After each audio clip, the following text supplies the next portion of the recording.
Danilo Gallinari's injury is worse than we thought, and that dominates the mailbag. Diving into it right now on the Locked On Celtics podcast. Be ever ready. Recognize the city of champs. Boston, baby, we do what you can't. Locked on number 18, Tatum and Brown, J-team, step back. We gon' wet that and slay teams. Of course, the Celtics, who else could it be? Screaming like KG with the Larry O.B. Karalis above average, assessing the team status. Best daily pod, no cap, salary matching. Clutch like Bird the DJ, keep John on replay. Prime time, dapping up the truth on the sideline. Raining J's, how it started, raising banners, how we finished. Locked on Celtics pod, home of the winners. B. Hey, welcome back to the Locked On Celtics podcast. Thank you for making the show part of your daily routine. This show is coming to you, well, not daily routine yet, but it's Monday, Wednesday, Friday, this week, next week, and then we're getting into 5 days a week. So back to the 5-day-a-week grind. It will be part of your daily routine. And for everybody who listens to the show regularly, I just love you. Thank you very much. I so very much appreciate it.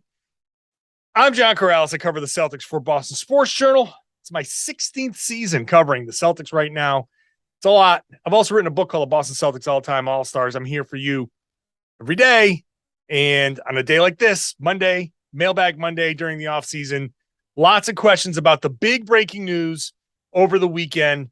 Danilo Gallinari actually suffered a torn ACL. And I'll be honest with you, I'm not trying to retroactively be like, oh, I knew it.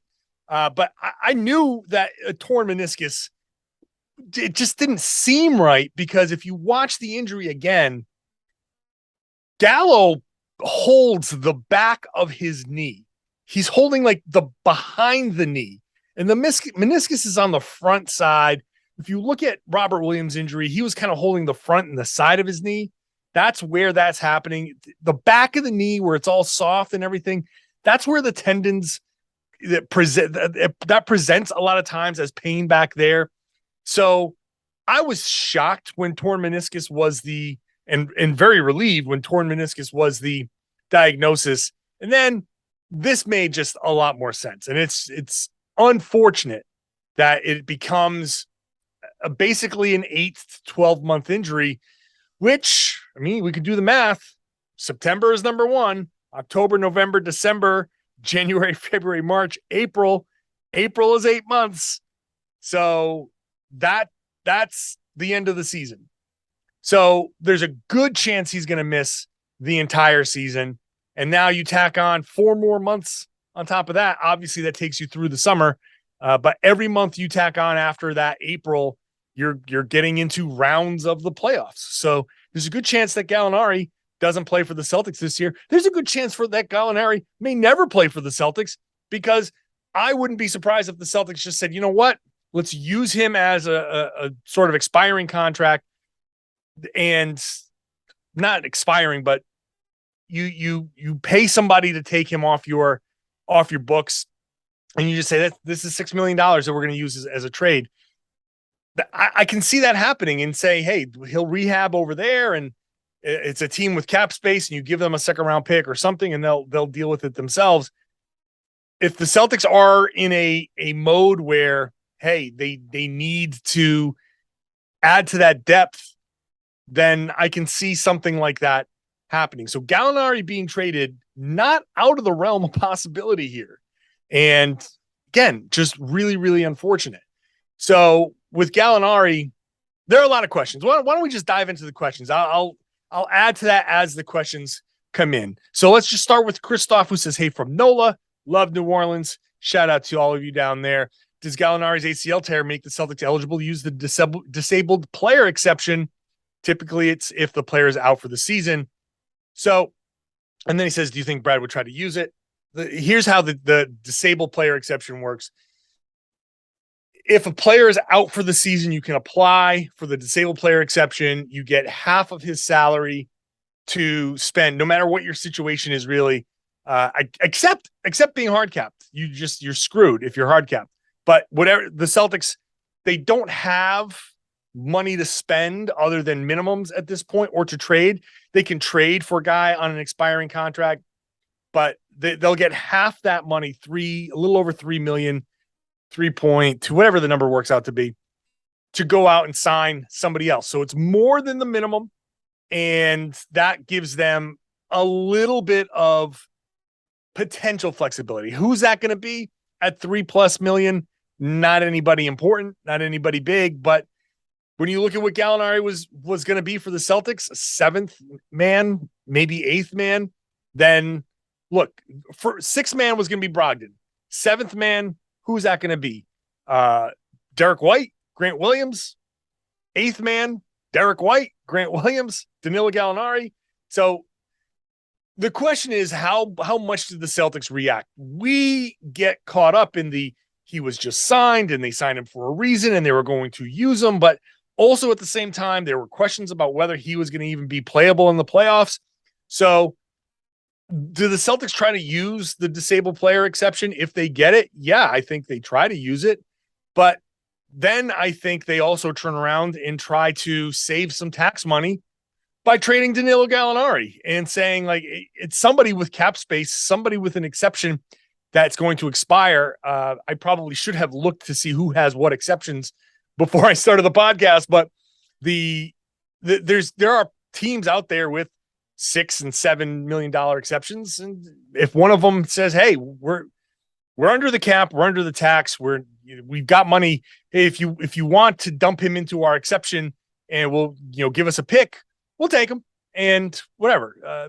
We'll just thank you for the pick, thank you for the draft asset, and then over the summer that team trades him as an expiring contract, and you move on from it. If you use the $3 million, you get a player, whomever that might be, and you say, okay, we'll use that on this guy, and you trade Gallo away and clear up. You actually end up saving a little bit of tax money, so that would actually lower the bill. Or maybe you say, all right, now we feel better about going and using the disabled player exception and the traded player exceptions. It works out in a financial sense. So could they get it? Sure, they could get it. I just did the count on my fingers math. You can make a solid argument that Gallo is out for the rest of the year. An 8-month injury takes him right to the end of the season. And at his age, you can easily make the argument. Any doctor would be like, yeah, I think 8, 9, 10 months for him is probably going to be the time frame. So out for the season. And you can't assume the playoffs. So if he's out for the season, he's out for the season. If he makes it back in time for May or June, for some reason, you get the triumphant Gallinari return for the playoffs, then that works out, I guess, if they keep him. So that's the disabled player exception. Adil asks, do you think the Celtics would rather take a chance on Hauser getting the Gallinari minutes, or would they prefer signing someone like Melo as a proven wing scorer who wants to win a ring? And do you think the Celtics should consider some mid-season Al Horford replacements due to his age and reliability, such as Miles Turner?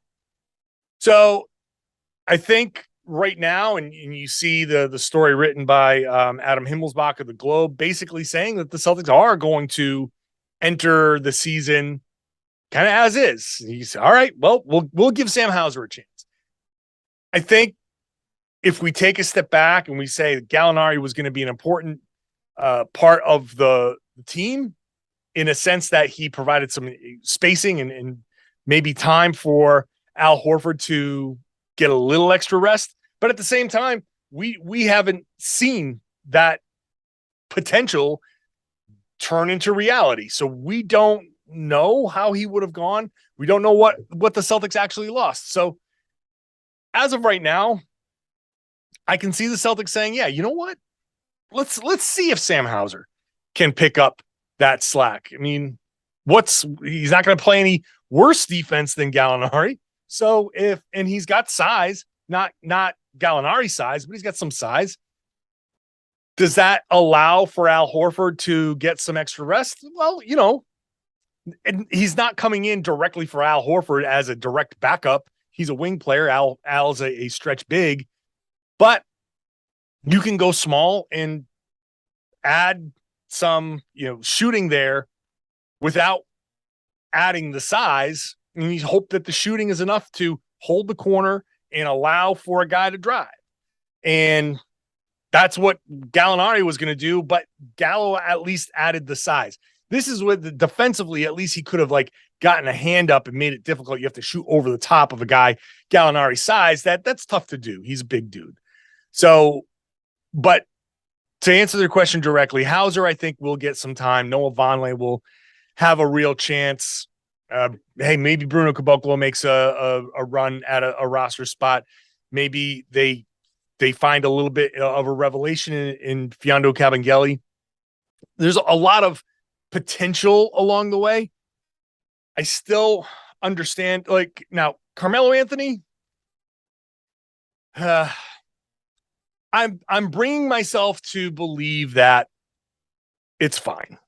If it's a big guy who can shoot and can't play defense, congratulations. That's what Gallinari is. And if you get him for the veteran minimum, it's not the biggest deal. I don't know that the Celtics are really willing to go out there and sign that guy now, but there are potential possibilities here. There's possibilities here. I just feel like right now there's so much theoretical that the Celtics kind of have to go into camp with some space, with some flexibility, with the knowledge that they might have to spend some money. Potentially they'll get that disabled player exception. They just go into the preseason and say, all right, what do we have really? What is Sam Hauser really? What are these guys going to be really? Who's added what to their games? And that might be one of the bigger questions. Who's added what to their games? And can that be enough to carry the Celtics through? Jaylen, Jayson, Smart, Robert Williams, Grant Williams, who has added what to their games that may change what the Celtics need?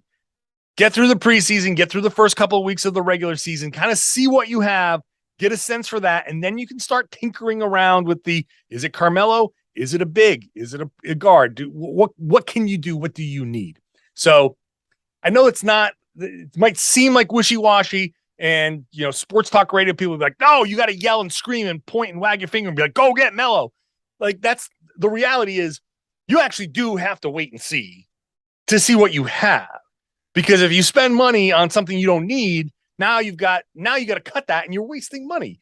And again, I know it's not my money. I know you don't care about spending somebody else's money, but the owners care about how their money is spent. And so I take my cue from that. I can sit there and yell and scream and be like, go do this, and get mad when the owners don't do it. Or I can tell you what the owners probably don't want to do, which is waste money. They're already spending a lot of it now, deep into the tax. They're willing to spend it, but don't waste it. Don't just waste it. So I'm sure that there's going to be a little bit of just give it a second, give it a tick, give it a beat, take a breath, see what they do. I know waiting and seeing is not like the sexy answer, but it's the real answer. It's the real answer. And all the other people who yell and scream and then get mad at the owners for not doing what they say, well, that's egotism at its highest. The second part of the question, do they go get like somebody like Miles Turner? Well, Miles Turner makes $18 million. And that's something you got to consider. When people are suggesting things, got to consider how much money these guys make. And a suggestion like Miles Turner, like, I get it as a Horford replacement. Okay, but he makes $18 million, and you can't just go get him unless you're trading Horford away. But it's hard to get guys, even if they make sense, even if they fit. It's hard to get guys who make that much money because you're gonna have to give up a lot for salary matching. So, and they don't have an exception that fits. I got another question about an exception coming up, and why the Celtics didn't make a move for somebody like Bojan Bogdanovic. Again, this is clearing up some misconceptions here. I'm going to do that in just a minute. First, let's talk about Built Bar. If you haven't tried Built Bar Puffs yet, you are just missing out, because they are delicious, and there's a new flavor already. Like, they're great on their own, but how about cookie dough covered in chocolate? Cookie dough chunk puffs have a light, chewy texture, real cookie dough chunks, and of course they're covered in 100% real chocolate. And you say, oh, well, this is terrible. This is you're just pitching me a candy bar. No. Cookie dough chunk puffs have only 160 calories and 15 grams of protein in them. So as 160 calories, good luck finding a lot of protein bars that taste like this that have 160 calories. You're not going to find that. Plus 15 grams of protein. Go to built.com right now. Get a box for family. Get one for yourself. Hide them somewhere so no one else can take them, because I'm going to tell you, people will want to take them. All right. I gave the puffs to a 13-year-old, and he just dove into the box and had like 2 or 3, and I basically just gave him half the box. So they're delicious. Go to built.com, use the promo code LOCKEDON15. LOCKEDON15. You're going to get 15% off your order of the new cookie dough chunk puff or whatever else you buy. Pick this one up, try another one, whatever. You can use this every single time. LOCKEDON15 is the promo code. LOCKEDON15. 15% off your order at built.com. Thank you for making Locked On Celtics your first listen every day. Make Locked On NBA your second listen every day. I host on Wednesdays with Jake Madison. It's a fun look at the NBA, all the big stories, 5 days a week on Locked On NBA, rotating hosts all week long. Again, I do Wednesdays, so check it out. Make it your second listen if you'd like. Wherever you got Locked On Celtics, you can get Locked On NBA. Let's get to Jonas as we continue with the mailbag. With Donovan Mitchell heading to Cleveland, can the Celtics make a move for Lauri Markkanen, or does this make Bojan available? So again, this gets into salary. Markkanen, what does he make? $16.4 million. Bogdanovich, what does he make? $19.3 million. 19.5 really when you factor in the likely incentives. So again, not necessarily attainable. It's the Celtics are going to have to send out a significant amount of salary to get these players. Now, you can say, all right, we'll trade Bogdanovich when he's eligible to be traded. If they wanted to trade Derek White, they could do that, but you're not getting any better if you trade Derek White for one of these guys. So that doesn't help you at all. You can try combining Gallinari with somebody else, but that still only gets you so far. It's just difficult to do. And then I'll wrap in this question here from Michael, who says, I was screaming for the C's to trade for Bojan Bogdanovich before their $17 million trade exception ran out last summer. Couldn't they have traded the TPE and Peyton Pritchard and probably picks for Bogdanovich? That is something that is not possible. So when Michael asked, why wasn't this a consideration? And thank you for the kind words in your question, Michael. The reason why it's not a consideration, trading the TPE, which was $17 million approximately, and Peyton Pritchard's money, that does not equal Bojan Bogdanovich's money. This is the important thing when you're talking about trading for a player, trading for an exception. And I'm sure a question is going to come up like, hey, you're talking about guys who make $13 million, $14 million. Why don't the Celtics just combine their 2 traded player exceptions? That gets you to $14 million. Can't the Celtics go get Jordan Clarkson, who makes 13.3 with the 2 traded player exceptions? For example, I'm not saying that there's a big clamoring for Jordan Clarkson, but he makes the right amount of money. And the answer is no. You can't combine the TPEs. You can't add a TPE to another player. TPE is like a coupon. They give you this money. They give you, or consider it like a bucket where you put the salary in. And you just have this bucket. You can't bring your own bucket. You just have what you have in that bucket, and that's it. However you need to consider this, however you need to conceptualize this, all you have in that TPE is whatever that amount is. So $17 million, $7 million, $6 million, whatever that TPE is, that one TPE is it. And the reason why is it is essentially, I keep calling it a coupon for a reason. The Celtics make a trade. All right. They say, we're trading Evan Fournier to the New York Knicks for a player. We don't know who the player is yet. So give us a coupon for a player or $17 million worth of a player, and we'll complete the trade later. And that's the mechanism for that it's allowed under certain rules. So the Knicks have the cap space. He goes in. They say, yeah, no, you don't have to do this today. You can trade for this guy, tomorrow, or you got a year to make this deal. And it's essentially a 3-team deal where you promise you're going to go find that third team or fourth team or whatever. But if you now say, well, we want to take the Dennis Schroeder TPE. Well, the Dennis Schroeder TPE was part of a different trade. So you can't put that trade with the first trade because now it becomes a 6-team trade and the rules change. So if you think about it as the Celtics have a year to complete the trade that they didn't get the final player in, and that's what the TPE is, a holding spot. So however you need to conceptualize it, it's a holding spot so you can later on finish that 3-team or 4-team deal. Now you can make it 2 players, you can make it 3 players. You can't make it any more than that 17 million or whatever that number is. And that's the end of the deal. Once you use it, and at the end of the year, you've got 1 year to finish this. And after that, they'll say, well, you lose. After the year, you've traded a guy, you didn't get anybody back. That's your fault.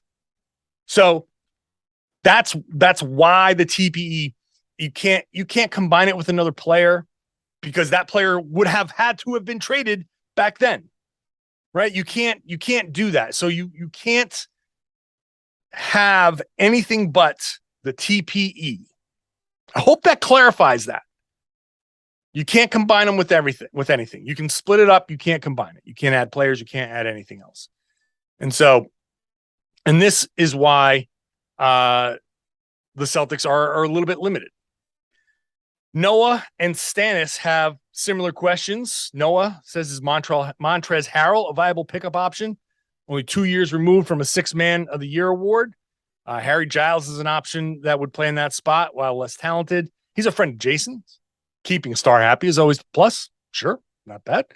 Stannis says, I'm considering his improved legal status. Could Montrezl Harrell be available? So everybody acknowledges Trez is a defensive, not good player. And offensively, he could be really good. He's a spark plug for sure. Is he a viable option? I don't know that he's a viable option, but he may also be out of options when it comes to where he's going to play. The Celtics could maybe find a way to, hey, if they give him the $3 million from, if they get the disabled player exception, they could call Trez right now and be like, hey, look, the best we can do is $3 million, $3.2 million. We'll give it to you for the year. You can play, you can do whatever. It's kind of like the Schroeder deal. It's way below your market value, but come on in, play for us, make us better, and then you can leave as a free agent next year. Congratulations. Go back and get your payday next year. He got busted. It was like a marijuana bust, and I'm not sure the details, so I'm not going to comment directly on.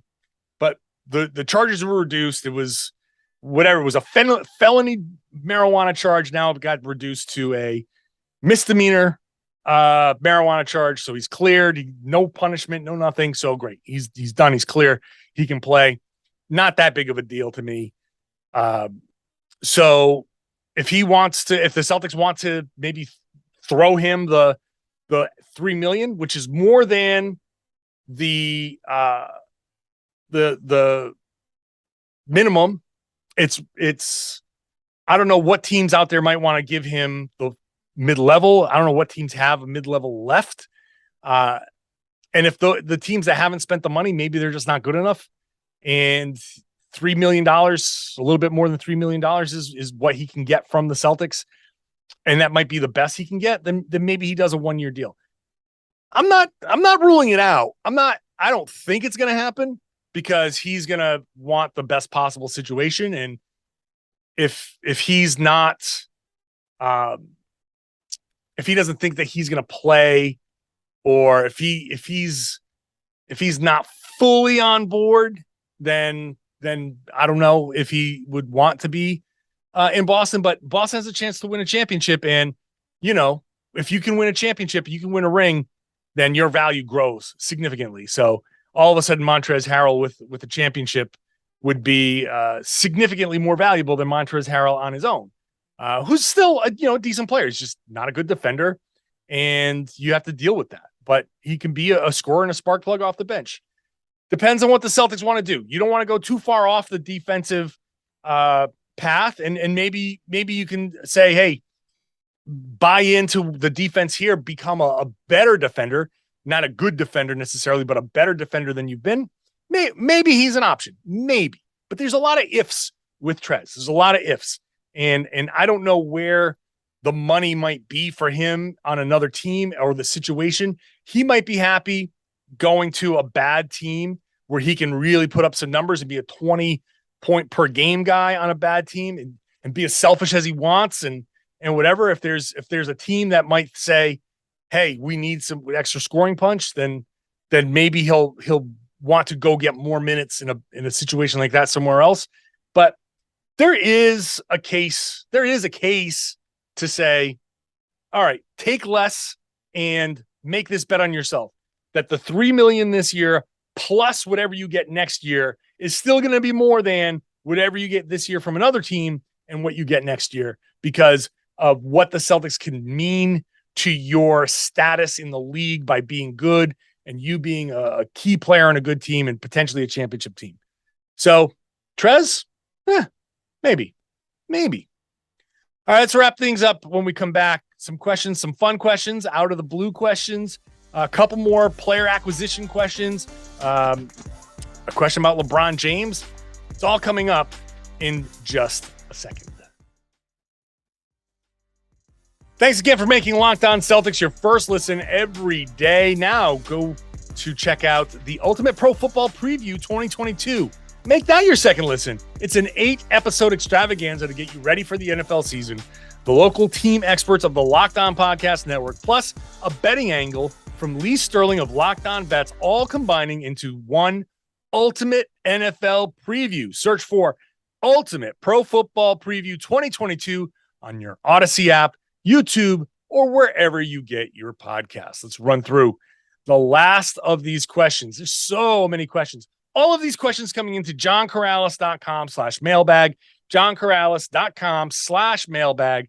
There's a reason why I do it this way, because if people want to leave questions in YouTube comments and DMs, 2 Twitter DMs, 2 Instagram DMs, YouTube comments. I can't find them all over the place. It's just, this is the one place. It's the one place where I can sort them out. Sorry, this is the easiest way to get your question answered. So, like Jonas, who says, for some reason, when I marry, oh, no, sorry, you know what? I'll get to Jonas in a second. Let me start with Peyton, who says, sorry, Jonas. What do you think of the possibility of the Celtics acquiring Jared Vanderbilt from the Jazz, Nerlens Noel from the Pistons? I think those are both low. Maybe Nerlens from the Pistons, but this, and Tom Westerholm brought up Jared Vanderbilt as a target. He makes the right amount of money. Vanderbilt makes $4.3 million. So a little bit, $4.4 million. So you can get him. He does fit into a traded player exception. The Celtics can add him for a pick. The question is, what is Danny Ainge going to ask for here? What's he going to put the price tag on for Vanderbilt? Is it a first round pick? Is it a second round pick? Is he going to do the Celtics a favor here or what? If they can get him for a second round pick, I doubt it, but sure. But I would ask. The question is, what's Danny going to ask for? And I'm going to bet it's going to be more than you think. Nerlens, possible from the Pistons, but I don't know what the Pistons are going to be this year, other than an intriguing team, a potentially good team, but probably not good enough to do anything. So maybe there's a spot during the season where Nerlens can become available. And then Andrew C., does Mitchell to the Cavs rule out any possibility of LeBron returning to Cleveland? Now that would be something for the Celtics to worry about. I don't think it rules out the possibility necessarily. Just depends on what LeBron is willing to do mean, he could make less money, but by the time he just signed an extension with the Lakers. In fact, let me look up the extension here with the Lakers that he just signed, because I know that it's an extensive one. LeBron James, $44 million. He's got $141 million remaining on his contract. So I would say that is what's going to keep him. He's got $50 million next season. I'm sorry, 24-25. So this year it's $44.5 million. Next year it's $46.7 million. And then after that, it's $50.4 million. That is going to be what keeps him from going to the Cavaliers, not Donovan Mitchell being there. So I guess Donovan's contract is part of that, but that's just such a monster deal for LeBron that I don't think he's going to do that. So unless they draft Bronny, and then he'll sign for the minimum. All right, now let's get to Jonas. Let's get to some fun questions here, some interesting questions that are outside the realm of the on the floor product. He says, for some reason, when I listen, I imagine the White Mamba. For me, when you listen to me, you think of Scal? Okay, sure, why not? Give me Scal money. That'd be great. That being said, where does Scal fall in the influence hierarchy within the Celtics franchise? Is he more like a big brother to the Jays, or maybe in the media world for you, or is he more the grandpa? I don't know how the players view Scal. I don't think that he has much influence, but he's around the team and he played in the league. So if he sees something, they can talk, but I don't know how much influence he really has.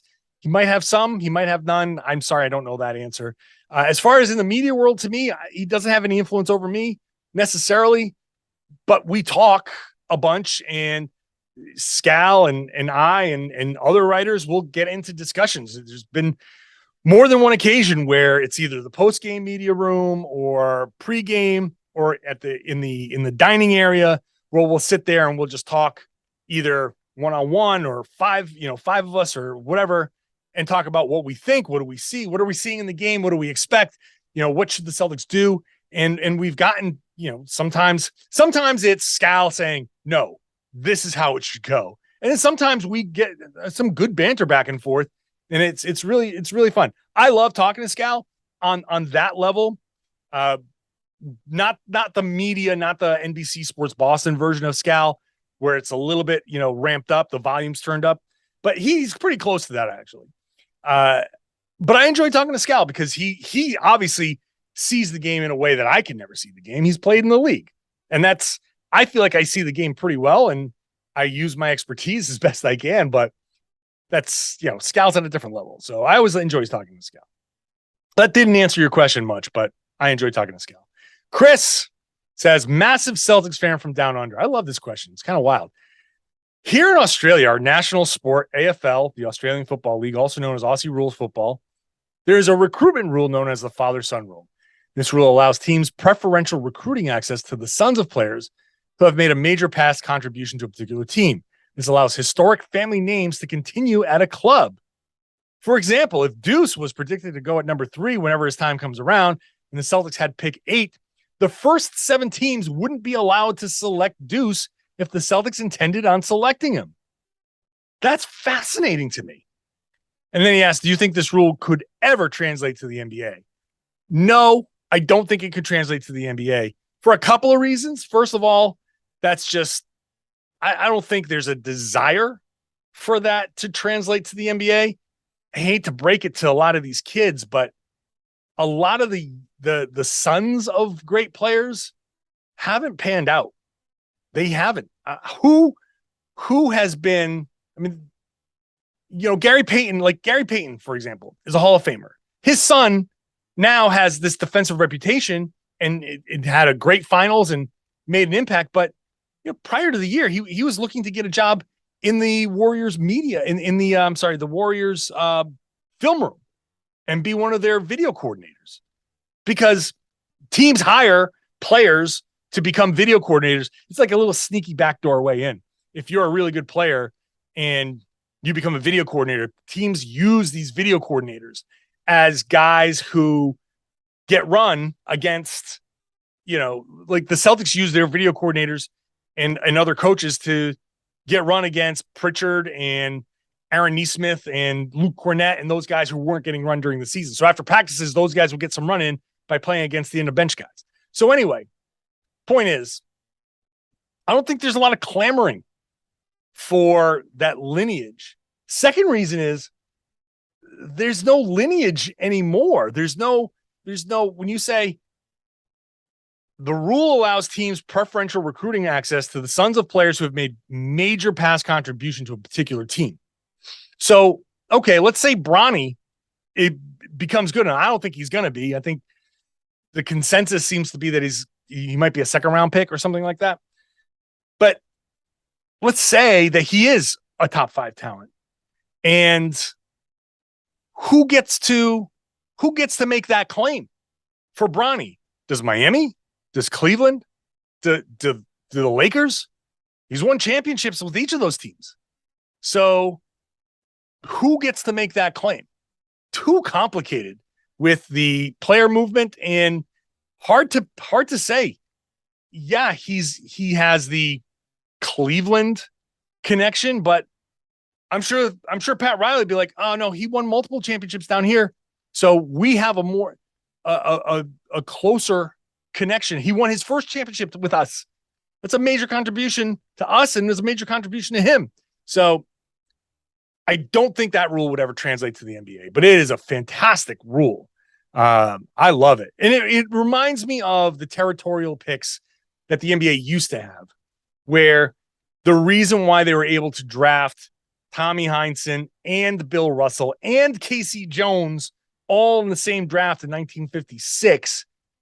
Well, Bill Russell was the 3rd pick, but Tommy Heinsohn was the territorial pick because he went to Holy Cross. Back then, in the early stages of the NBA, when it was just getting established, they had territorial picks. So because Tommy went to Holy Cross in Worcester and was a superstar there, the thought was, we're building a league in the NBA. College basketball is massively popular. We want the local college hero to go to his local pro team so the interest carries over. So if the Celtics were allowed to make a territorial pick, and that wasn't their 3rd pick, they used a territorial pick to make the Tommy Heinsohn selection, and then on top of that, they got to draft Bill Russell, and Casey Jones. So that reminds me of the territorial picks. But that went away. You don't need that. You just, I'm sure it would be awesome to have Deuce be good enough to play at the league level and be as good as Jayson, but we'll see. And we'll have to rely on some luck at that point. Clay says, I noticed League Pass will now drop 56% to $99. How do you see viewership changing when the TNT and ESPN deals are up in a couple of years? Full slate only on NBA League Pass? Actually, no. I think we should take our cues from the NFL. I think NBA, get ready for the NBA on Amazon, the NBA on Hulu Plus, the NBA on, whatever, Fubo TV exclusively. Here's, a game, they'll expand out the rights to like TNT will have to pay significantly. ESPN will have to pay significantly. So there'll be a lot of competition between the networks for viewership. And then there will be competition for a slate of games that goes online only. The Apple Plus deal with Major League Baseball, those kind of things. League Pass, I don't think it's going to be all subscription where the league gets that, because the league would have to rely on subscriptions to drive that. Whereas the other networks pay all that money up front, and you have a multiple year TV contract So TNT says we want to, I don't know, what is it? They're selling a 10-year contract, let's say. Well, you know that 10 years, each year it's going to cost this, boom, boom, boom, boom, boom. And that's going to be, now you know, okay, we could project the salary cap out to be this because we know that 10 years of this money is coming in versus we don't know what we're going to get next year. We need to get all of this NBA league pass money. I just, the NBA can't, they need that money up front or the promise of that money up front so they can properly run their league with projections and all of that stuff. So that's how it's going to go.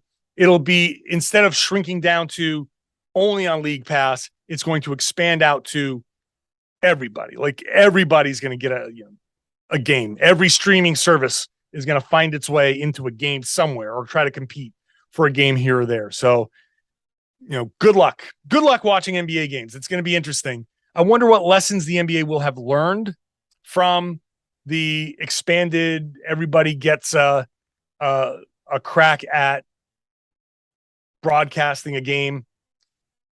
Is it hard to find? Like, I think the NFL and MLB are good test cases for the NBA, and they'll see how, if those are successful for these other leagues, the NBA will dive very deep into that. And if they're kind of off, then maybe the NBA kind of scales back and sticks with the traditional model.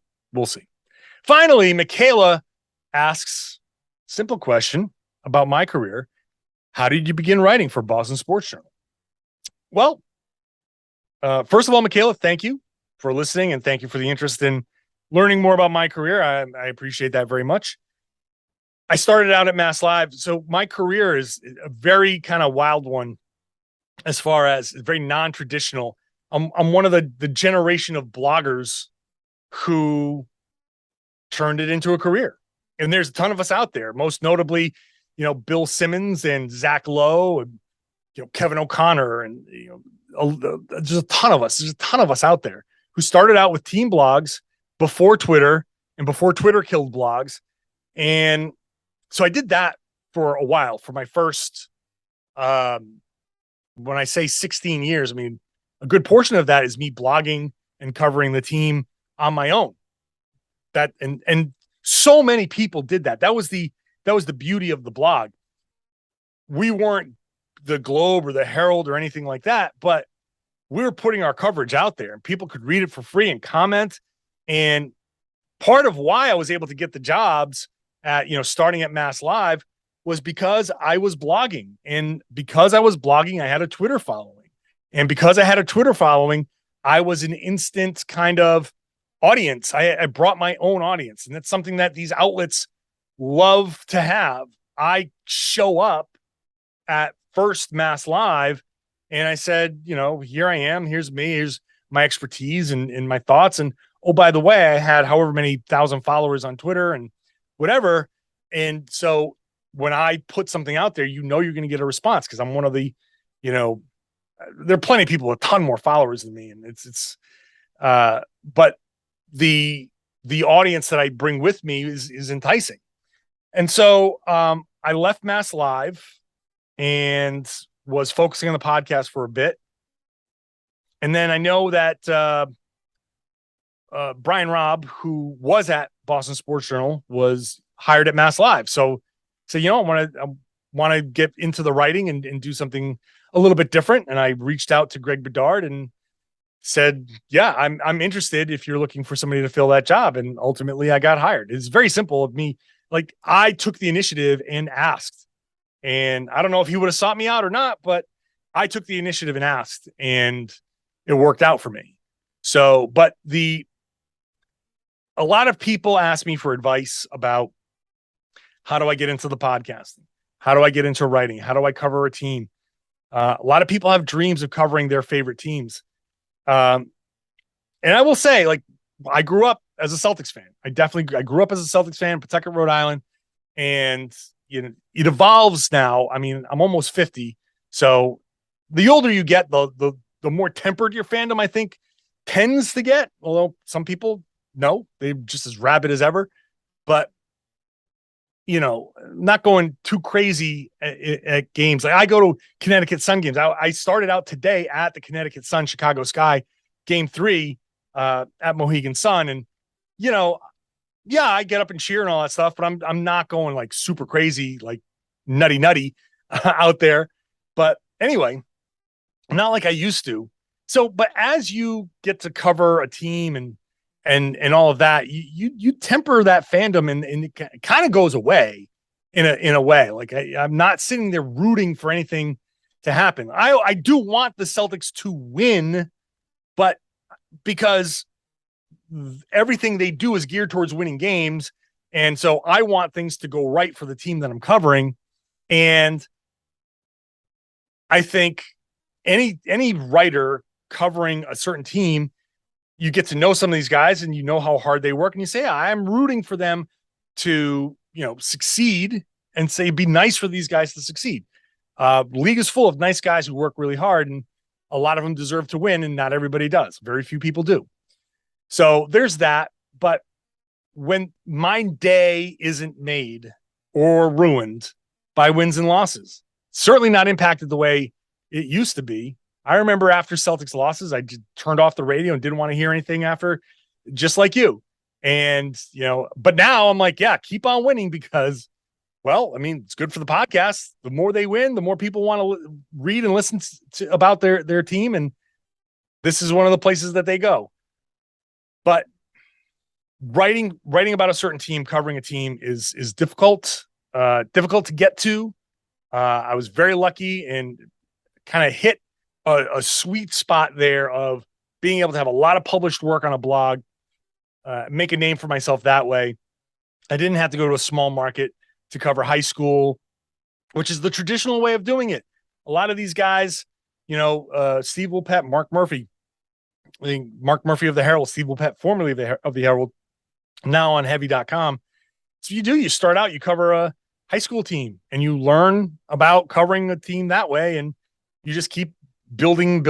So there are ways to do that now without having to go to some small town. You can figure something else out. So that was my path. My path was blogging, doing it a lot as a second job, basically, or an unpaid second job because I had full-time jobs for most of the time. And then once I got to Mass Live, then I was doing it full-time for the first time. It was 2017. So yeah, it was a grind. It was a grind. That was my path. So thanks, Michaela, for that question. Thanks to everybody for listening to the podcast. I know it's Labor Day in America. So maybe you're listening to this. Maybe you get a little barbecue, a last summer hurrah or something like that. Pop it on the podcast, pop it on your TV, stream the YouTube channel, but not Labor Day around the world. So everybody else, enjoy your Monday. Thanks for listening to the show. Monday, Wednesday, Friday for the next couple of weeks, then 5 days a week for the rest of the season into probably, next August. So very long stretch of daily 5-day-a-week podcast, the only daily podcast covering the Boston Celtics out there, the number one Celtics podcast in the world. Thanks to you, your listens, your subscriptions. Subscribe to the show. If you haven't subscribed to the show, do so on YouTube, comment on YouTube, feed that algorithm. And of course, share the podcast, tell your friends, family, everybody they should be listening to and watching the Locked On Celtics podcast right here on the Locked On Podcast Network, your team every day.